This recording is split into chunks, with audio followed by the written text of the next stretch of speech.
शीतलपुर गांव के एक साधारण से परिवार में रहती थी बहू अंजलि। उसका पति सुदूर काम के सिलसिले में घर से बाहर रहता था। जीवन की सारी खुशियां उसके हाथों में थी, लेकिन दुख ऐसा था जो उसे हर पल अंदर ही अंदर कचोटता रहता था। वो दुख था उसके सिर पर बहुत कम बाल होना। हे भगवान, आपने मुझे कैसी सजा दे दी। मेरे सिर के इन थोड़े से बालों की वजह से मुझे हर दिन कितना अपमान और कितना दुख सहना पड़ता है। अंजलि हमेशा अपने आंचल से अपने सिर को ढक कर रखती थी, लेकिन उसकी ननद मिताली और सास बिमला देवी की नजरों से ये बात अक्सर छुप नहीं पाती थी। एक दिन दोपहर के समय अंजलि अपने कमरे में खाट के पास खड़ी थी। उसी वक्त मिताली वहां आ जाती है। अरे भाभी, तुम हमेशा इस तरह आंचल खींचकर अपना मुंह क्यों ढक कर रखती हो? कहीं तुम हमसे कुछ छुपा तो नहीं रही हो? अगर हिम्मत है तो जरा आंचल हटा कर दिखाओ। मिताली, तुम ऐसा क्यों कह रही हो? मैं तो इस घर की बहू हूँ, इसलिए हमेशा सिर पर आंचल रखती हूँ। और अब मुझे जाना होगा, मेरे पास बहुत काम पड़ा है। मिताली अब और सब्र नहीं कर पाती। वो जबरदस्ती अंजलि के सिर से आंचल खींचकर हटा देती है। उसी पल वहां सास बिमला देवी आ जाती है और फिर ये मैं क्या देख रही हूँ? ओ माँ, जरा देखो तो सही, ये तुम कैसी लड़की को घर की बहू बनाकर ले आई हो? इसके सिर पर तो अंजलि के सर से घूंघट हट जाता है और वो शर्म से सिमट जाती है। सास बिमला देवी भी एकटक उसे देखती रह जाती है, मानो अपनी ही आंखों पर उन्हें भरोसा न हो रहा हो। ये मैंने क्या देख लिया? हाय हाय, मेरी इकलौती बेटे की बहू ऐसी गंजी! छी छी छी छी! अब मैं समाज में किस मुंह से जाऊंगी? माँ, कृपया आप ऐसा मत कहिए। मैंने अपने बालों के लिए कितने इलाज करवाए हैं, कितने महंगे तेल, कितनी वैद्य की जड़ी बूटियां लगाई, लेकिन किसी से भी कोई फायदा नहीं हुआ। माँ, बस चुप रहो। मुझे ये सब बेकार के बहाने नहीं सुनने। तेरी वजह से मेरे बेटे की जिंदगी बर्बाद हो गई। अगर मुझे पहले पता होता तो मैं ये शादी कभी होने नहीं देती। तुम अभी इसी वक्त इस घर से निकल जाओ। माँ, आपने बिल्कुल सही कहा। भैया के लिए हम कोई अच्छी, सुंदर और लक्ष्मी वाली लड़की देखकर दोबारा शादी करवा देंगे। ऐसी औरत कभी हमारे घर की लक्ष्मी नहीं बन सकती। इसी तरह सास और ननद मिलकर अंजलि को उसके कम बालों को लेकर बार बार अपमानित करती रहती और अंजलि यह अपमान न सह पाकर हर रोज गांव के तुलसी घाट पर बैठकर रोती रहती। पता नहीं मुझे कब तक इस अपमान को सहना पड़ेगा। हे भगवान, मेरे इन थोड़े से बालों की वजह से क्या मैं कुछ भी नहीं हूँ? ये रोज रोज का मानसिक दर्द और पीड़ा अब मुझसे और सहन नहीं हो रही। इधर घर में सास बिमला देवी आराम से कुर्सी पर बैठी हुई थी। वो ननद मिताली को पानी लाने के लिए आवाज दे रही थी। गला सूखकर कांटा हो गया था, लेकिन इतना सा काम करने की भी मिताली की इच्छा नहीं थी। मिताली, अरे मिताली, जरा इधर आओ तो, मुझे एक गिलास पानी दे जा। बहुत प्यास लगी है मुझे। उफ, अब और नहीं होता मुझसे। ऊपर से इतना सारा काम मैं अकेली सब कैसे करूं? और वो कामचोर भाभी भी पता नहीं कहाँ चली गई। ठहरो माँ, मैं अभी लेकर आती हूँ।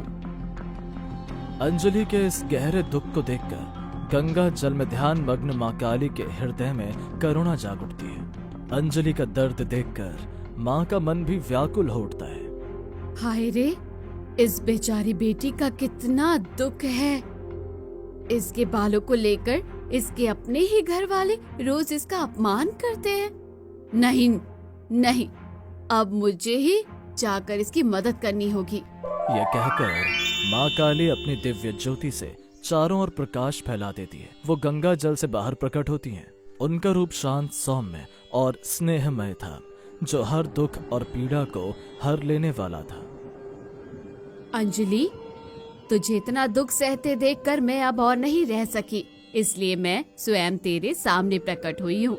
आज मैं तेरी मन की 3 इच्छाएं पूरी करने आई हूँ। बोल बेटी, तू क्या चाहती है? माँ, माँ काली, जगत जननी, मेरी जैसी अभागन के भाग्य में ये कैसा दिव्य दर्शन। आपका ये करुणामय रूप मेरे सारे दुख हर ले गया माँ।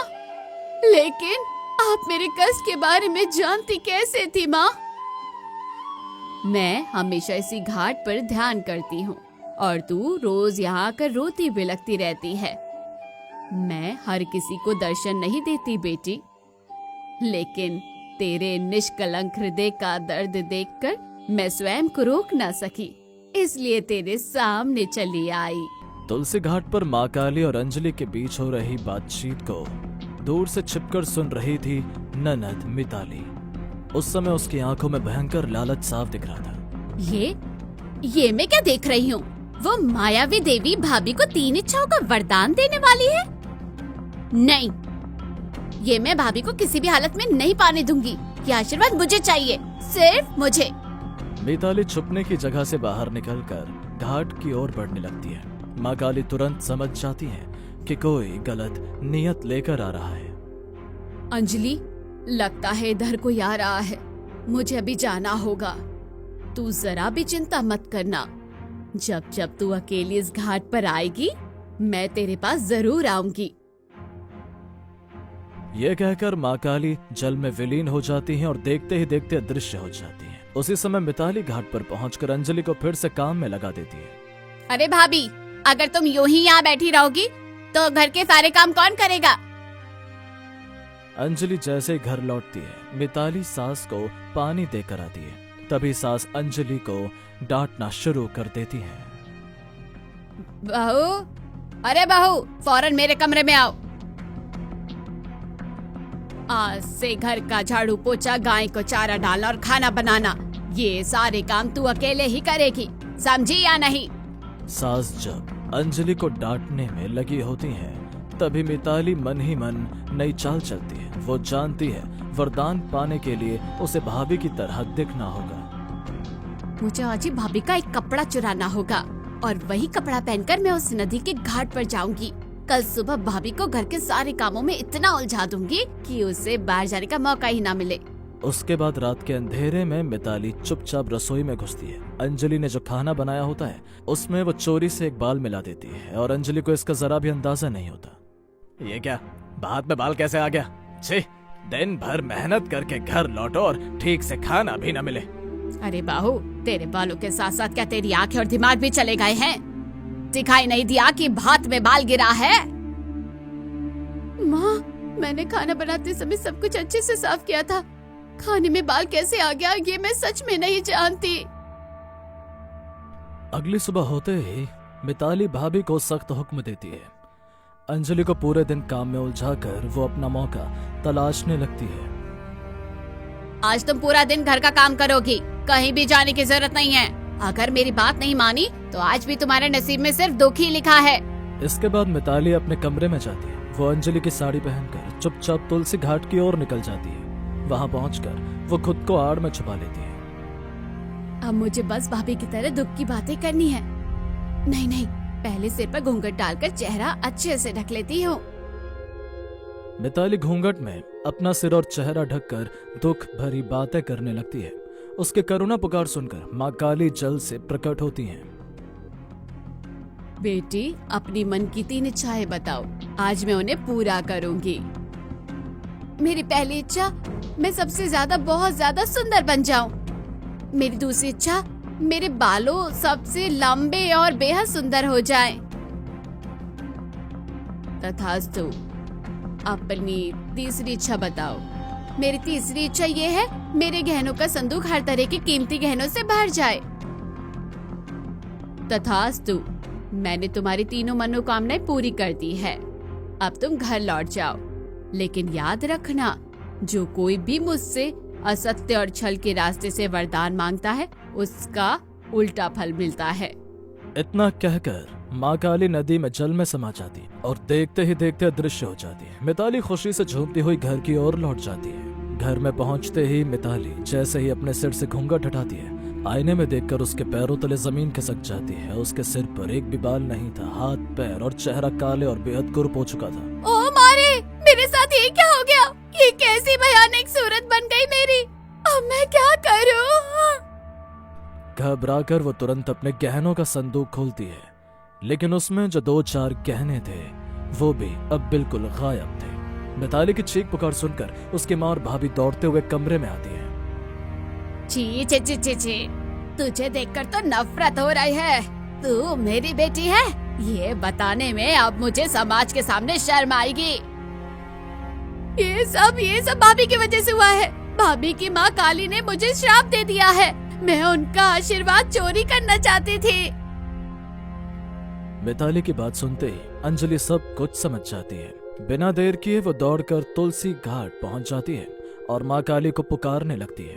अंजलि की पुकार पर माँ काली एक बार फिर से नदी के घाट पर प्रकट होती है। अंजलि, तेरी ननद को उसके कर्मों की उचित सजा देने के लिए मैंने उसे विपरीत फल का वरदान दिया है। माँ, कृपया उसे क्षमा कर दीजिए। उससे बहुत बड़ी भूल हो गई है। माँ, दया कीजिए। मैं उसकी ओर से आपसे क्षमा मांगती हूँ। अंजलि, जिसे मैं एक बार वरदान दे देती हूँ उसे मैं फिर वापस नहीं ले सकती। तो माँ, मेरी पहली इच्छा ये है कि मेरी ननद का रूप फिर से पहले जैसा कर दीजिए। मेरी दूसरी इच्छा, उसके सिर के बाल उसे वापस मिल जाएं। और मेरी तीसरी इच्छा, उसके खोए हुए सारे गहने भी उसे लौटा दीजिए। ठीक है, ऐसा ही होगा। लेकिन अंजलि, तूने अपने लिए तो कुछ मांगा ही नहीं। माँ, सब खुश रहते हैं तो मैं भी खुश रहूंगी। मैं तो थोड़ी सी तकलीफ और सह लूंगी माँ। मुझे बस अपने परिवार की शांति चाहिए और कुछ नहीं। अंजलि की सच्चाई और निस्वार्थ प्रेम को देखकर माँ काली अत्यंत प्रसन्न हो जाती है और वो अंजलि को अपनी ओर से एक और आशीर्वाद देती है। तेरे पवित्र मन और सच्चे हृदय को देखकर मैं बहुत प्रसन्न हूँ बेटी। इसलिए मैं तुझे अपनी ओर से एक और वरदान देती हूँ। माँ काली जैसे ही अंजलि को आशीर्वाद देती है, उसके सिर पर लंबे, घने और सुंदर बाल उगाते हैं। उसका रूप पहले से भी 2 गुना सुंदर हो जाता है। इसके बाद माँ काली नदी के जल में विलीन होकर अदृश्य हो जाती है। माँ, आपने ये क्या कर दिया? आपने सिर्फ मेरी ननद को नहीं, मुझे भी एक नया जीवन दे दिया। माँ, मैं आपका ये आशीर्वाद कभी नहीं भूलूंगी। इसके बाद अंजलि जब घर लौट कर आती है तो देखती है कि उसकी ननद मिताली फिर से पहले जैसी सामान्य हो चुकी है। मिताली फूट फूट कर रोती हुई अंजलि से माफी मांगती है। भाभी, मुझे माफ कर दो। मेरे जैसे घमंडी इंसान को तुमने एक नया जीवन दे दिया। हाँ बहू, तू सच में बहुत महान है। हमने तेरे साथ जो भी अन्याय किया उसके बावजूद तूने मेरी बेटी की मदद की। अगर हो सके मुझे भी माफ कर देना बहू। माँ, आप ये क्या कह रही हो? मैं तो बस यही चाहती हूँ कि आप हमेशा हंसते खुश रहते रहें। सास बिमला देवी भी अपनी गलती समझ जाती है और अंजलि को पूरे प्रेम से स्वीकार कर लेती है। इसके बाद वो सभी आपस में मिलजुल कर सुख और शांति से जीवन बिताने लगते हैं।